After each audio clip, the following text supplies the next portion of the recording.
Welcome back, everyone. Ready to dive into another fantastic world. Always ready. Where are we headed this time? This time, we're taking a journey to Ravenspire. Sounds intriguing. Tell me more. It's the setting of Melissa Lander's The Half-King. Okay, I'm familiar with Lander's work. She's got a knack for creating these really unique magic systems. What's special about Ravenspire? Well, picture this. Magic is the literal currency of power. That's an interesting concept. So it's not just about mystical abilities, it's tied to the economy, the social structure. Exactly. It's woven into the very fabric of their society.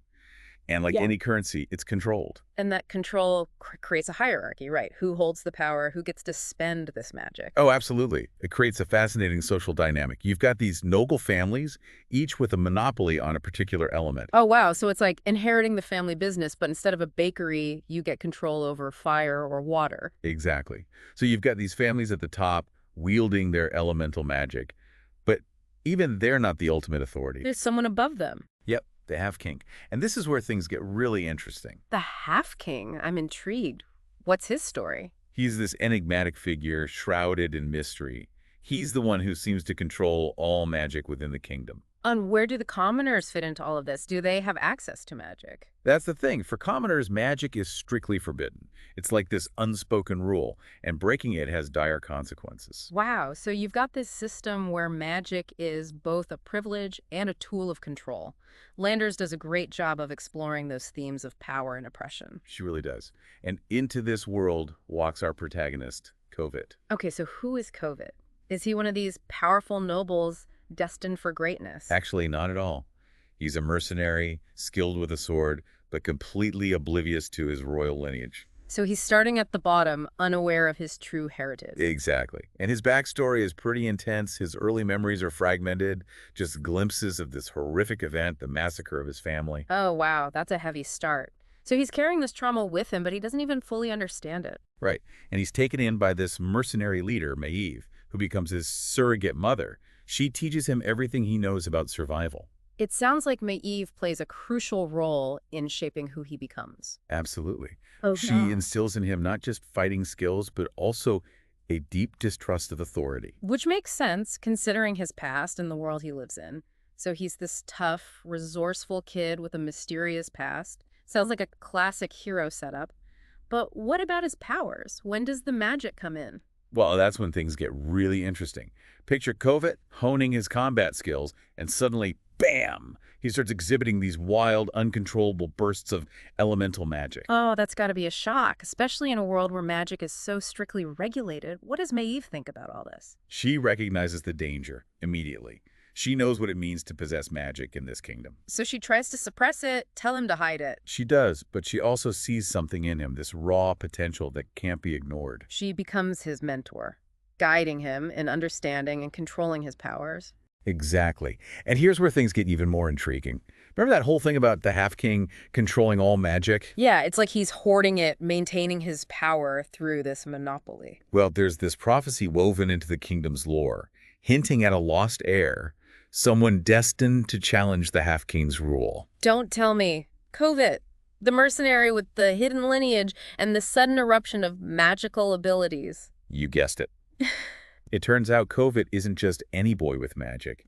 He's the rightful heir to the throne, the one destined to rise against the tyrannical half-king. Wow, that's quite the twist. So now he's got this incredible destiny thrust upon him. I can only imagine the internal conflict he must be facing. Absolutely. It's the classic hero's journey, torn between the life he's always known and this destiny he never asked for. What a fantastic setup. I'm already hooked. Me too. And we've only just scratched the surface. There's so much more to explore. You know what really struck me about the Half-King?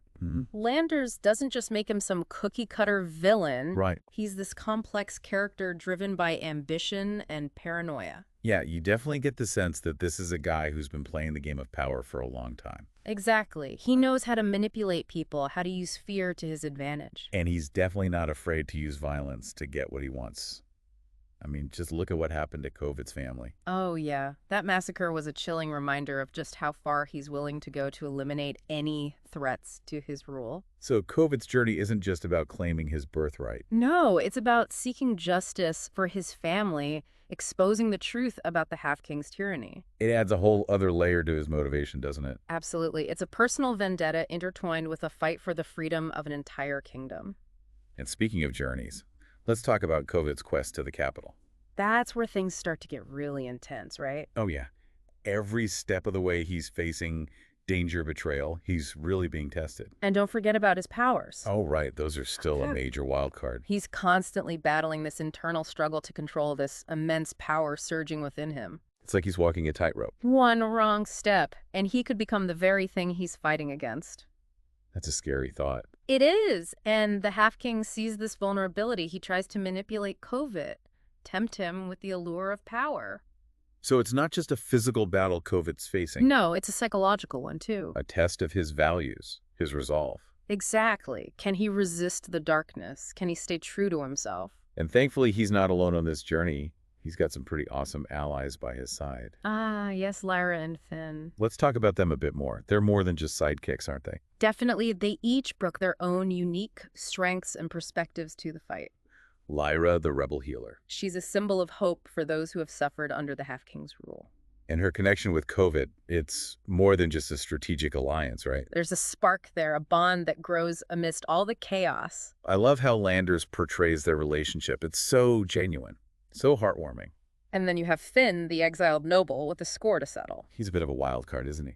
Oh, definitely. His motives are complex, driven by vengeance, but also a desire for justice. And his dynamic with Covid is pretty interesting. Oh, yeah, there's a bit of friction there, a clash of personalities. But ultimately, they're united by their common goal to take down the Half-King. Which is no easy feat, let me tell you. No kidding. This guy's been at the top for years. He's got resources. He's got an army. And he's got that cunning mind, always one step ahead.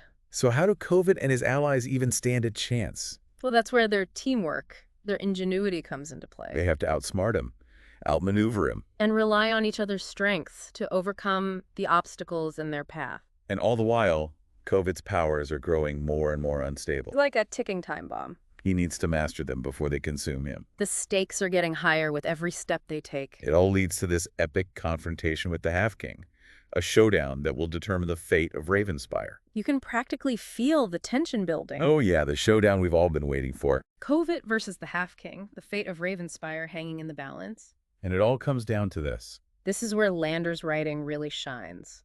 She doesn't disappoint.